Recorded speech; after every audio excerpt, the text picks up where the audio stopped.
The Independent Commission for Infrastructure's Asset Recovery Technical Working Group held a meeting this afternoon. And for the latest, we have our mobile journalist, Arles de los Santos. Arles, magandang hapon. Tungkol saan itong meeting? Tungkol ba ito sa kung ito matutuloy pa ang kanilang komisyon o hindi na? Magandang hapon, Lord at Denise. Nandito nga tayo ngayon sa Independent Commission for Infrastructure, ICI. Dito pa rin sa Taguig City kung saan ngayon gumugulong yung ikalimang Asset Recovery Technical Working Group meeting. No? Dito mismo sa ating likuran, no? Nandito yung iba't ibang mga kinatuwa ng ahensya ng pamahalaan. Kagaya na lamang ng DOJ, LTO, Marina at Solicitor General, PNP at AFP. No? At marami pa, iba-iba pang mga ahensya ng pamahalaan. No? Patungkol pa din yan doon sa pagsiguro nga daw na maibalik ang dapat maibalik, ma-recover ang dapat ma-recover at ma-preserve nga yung mga asset na nila. Galing nga doon sa mga nagsamantala sa kabila ng mga anomalya sa mga flood control projects ng pamahalaan. Pinangunahan ang pagpupulong ni Attorney Aboy Paraiso no, ng CICC na siguro at pinaalalahanan ang mga kawani ng pamahalaan, itong mga ahensya ng pamahalaan na wag pumikit, no? Parang to never lose sight of their focus. At ayun nga yun, to chase after daw sa mga dapat managot at tumulong sa investigasyon at mga kasong binubuo ng Ombudsman at ICI.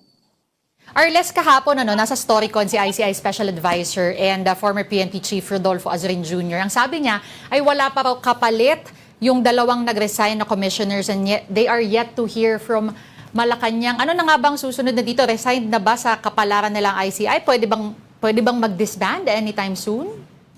Actually, Denise, kaninang umaga nagkaroon ng press conference si Undersecretary Claire Castro, no, kung saan sinabi na wala pang utos o wala pang sinasabi si Pangulong Marcos patungkol nga sa kapalaran nitong ICI. So they will proceed as planned, gampanan ang kanilang mga mandato, no, pero wala ng dalawang commissioner. So si retired Justice Reyes na lamang yung tumatayo, no, yung chairperson. Kaya naman wala pang pagpupulong or pagdinig na nangyayari dito sa ICI, no. It actually inaabangan pa rin nga natin kung magkakaroon pa rin ba ng pagpapatawag sa iba pang mga opisyal na sangkot dito sa flood control scandal. Pero sa pagpupulong ng asset recovery ngayong araw na wala si Justice Reyes. Ayon sa dito may sakit daw si Justice Reyes kaya wala siya. Pero nandito naman si ICI chairperson, ICI spokesperson Brian Hosaka at Special Advisor Rodolfo Azurin. Ayun. So wala pang mga nababalik-balita yung mulutang na mga usap-usapan halimbawa tungkol sa mga dalawang kapalit, ano? Kasi pag ganun, ano kaya sa tingin mo? Mga medyo malilikot na mga bibig. Yung kapalit, kailangan malaman natin kung sino yung kapalit, kung may kapalit, at kung paano nga ba idadagdag yung sinasabi nila na pangil na kinakailangan nitong ICI. Di ba yun naman ang lagi nilang hinihingi? O baka kalimutan na rin. Parang yung ano na rin, yung live stream, the hopes of live streaming na rin ba yan? Na ipagpasa Diyos na lang natin?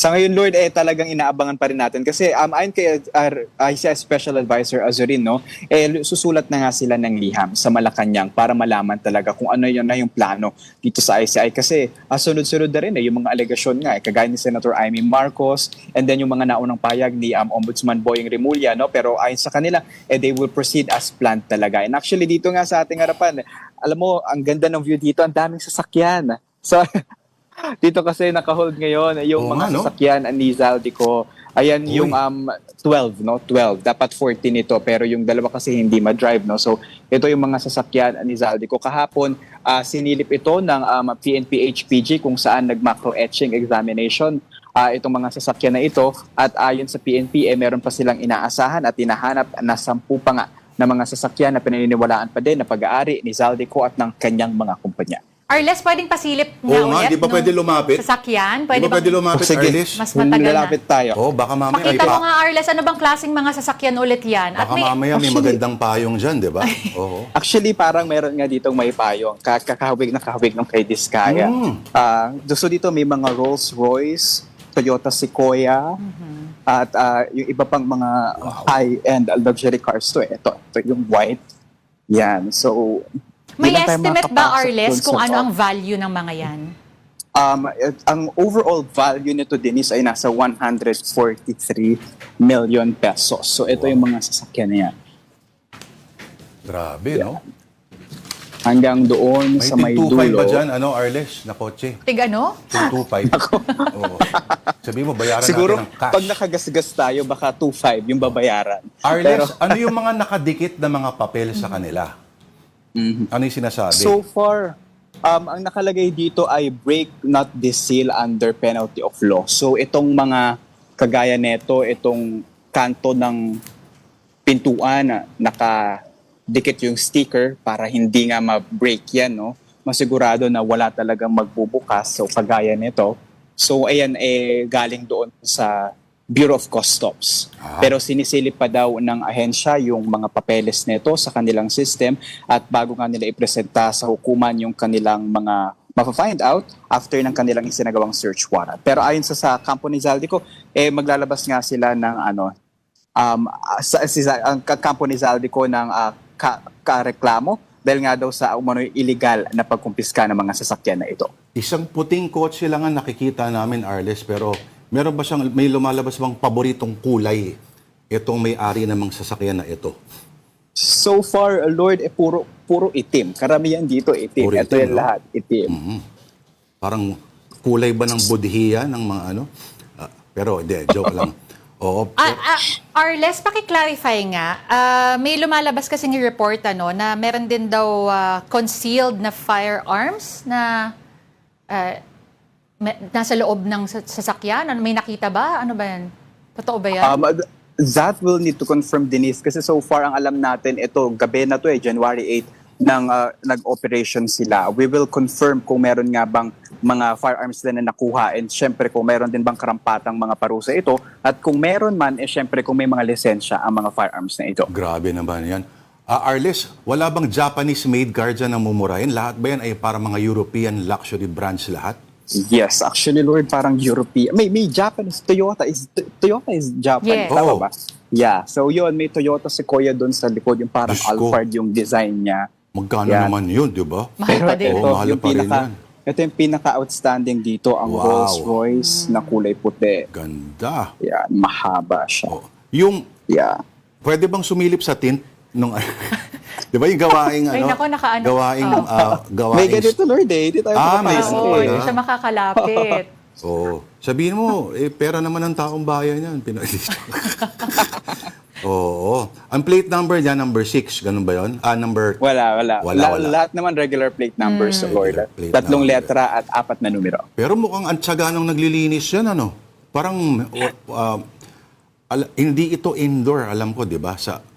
So, nauulanan siya palagi. Pero, ang tiyaga nung naglilinis. Correct. Though meron ilan, Lord, na nakita tayo dito around, medyo maalikabok na eh. And yung parang yung operation na ginawa to, nakita natin medyo nasa dulo ito eh. Itong mga sasakyan na ito, parang nasa pinakadulo daw ng parking lot. Kaya tinitignan ng otoridad yung possibility na talagang itinago ang mga ito. Pero remember, hindi lang ito yung mga luxury vehicles na nandito sa pangangalaga ng ICI. Dahil sa likod na bahagi ng building na ito, nandun pa din yung mga sasakyan ni Bryce Hernandez na parehas din na luxury vehicles. Hanep. Oo. Hindi kaya hinahanda yan kasi pauwi na yung may-ari. Ganon. O, di ba? Nakikipag-usap na raw yung Philippine government for extradition sa Portugal. Ay, naku, ibang usapan pa yun. Mukhang matagal-tagal Abangan pa natin yan. Oo. Mahaba-haba pa yan. Pag uwi niya, wigo na lang dapat ang kotse niya. Pwede ba yun? Yung maliit, pinakamaliit, sige, pinaka-compact sige. car na Okay. yun. Or, Okay, sige. Pihit lang akong konti, Arles. May balita na rin ba ang ICI legal team kung na-verify na ba yung so-called Cabral files? Wala pa tayong balita dyan, Denise, and we're hoping to get more information mula sa ICI dahil hindi pa sila nagkakandak ng press conference sa pagpasok ng taon na ito. Though they are very responsive sa mga tanong natin, pero wala pa at least paglilinaw at status yung Cabral files at iba pa mga dokumento na sinisilip at inuupuan pangaraw ng komisyon para pa rin doon sa mga plano nilang fact-finding at mga case build-up na isasampa sa Office of the Ombudsman. alright, hindi pa rin ako makaget over doon sa mga kotse. Yung Rolls Eto, Royce, Lord. pang ano yun eh. Hawakan ba natin, Lord? Hawakan mo. Asan dyan yung may mga, yung may mga alikabok? Pwede kang magsulat doon ito. di ba? Kung Ano susulat mo? sa windshield, di ba? Lord, drawingan ba natin, Lord? Alam mo yung mga Pwede. dinodrawing Alam mo sa ano ba ganun, yung Lord, drawing diba? dyan? Kayong dalawang mag-usap, ha? Magaling ka ba sa anatomy drawing, Arles? Siguro, Lord. Oo. Ito, may alikabok to, pero wag na muna natin drawingan. Hintayin na Arles lamang was natin. here, or ano, ICI. Oh. With heart, tapos dodrawingan baka natin ano ng pa ang heart, madrawing boy. natin dyan. Magpasalamat na tayo sa ating mobile journal. Arles de Los Santos. Thank you, Arles, reporting to us live from the ICI headquarters in Taguig. Thanks, Arles.